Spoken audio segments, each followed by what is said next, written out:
Assalamualaikum warahmatullahi wabarakatuh. Postes Fisika Modul 5 Gaya Kolom. Perkenalkan, nama saya Nur Ayu Widianingsih dengan NIM 19101063.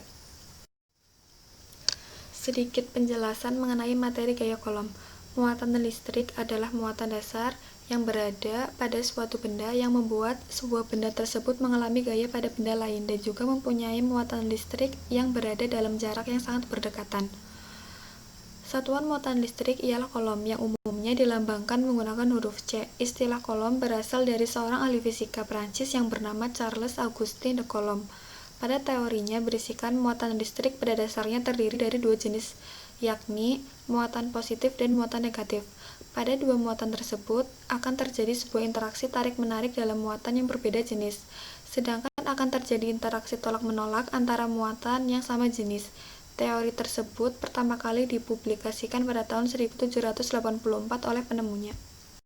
Terdapat dua jenis muatan listrik. Yang pertama yaitu muatan positif atau proton. Besar muatan listrik dalam satu elektron yaitu plus 1,6 dikali 10 pangkat min 19 kolom. Yang kedua yaitu muatan negatif atau elektron.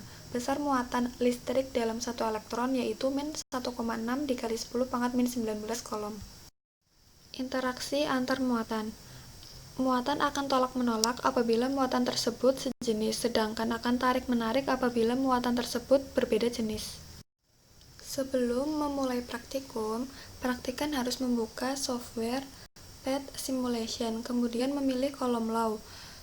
Setelah memilih kolom law, maka akan muncul tampilan seperti pada layar.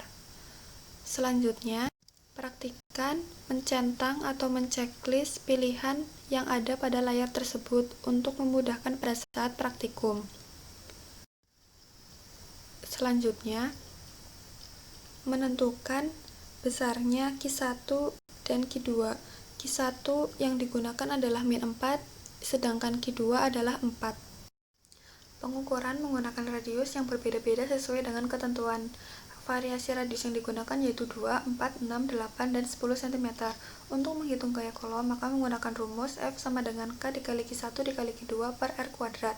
K adalah konstanta, Q1 dan Q2 adalah muatan, dan R kuadrat adalah radius.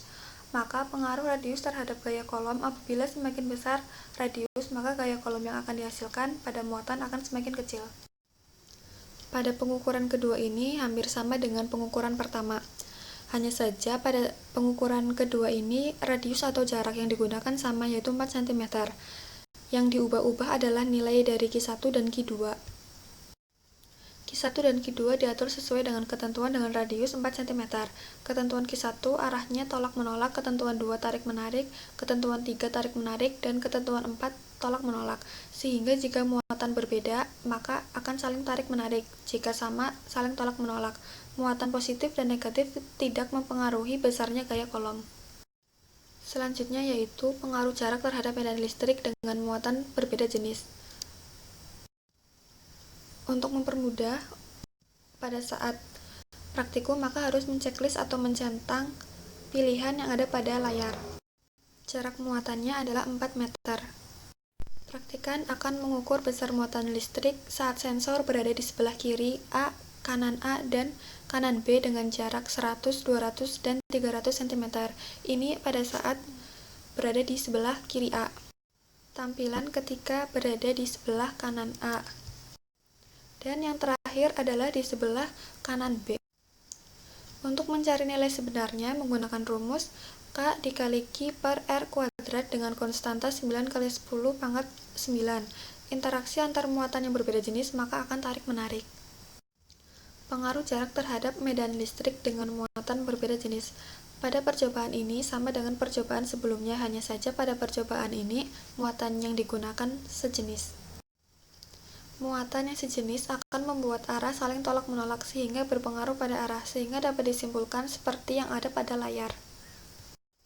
Sekian dari saya, terima kasih. Wassalamualaikum warahmatullahi wabarakatuh.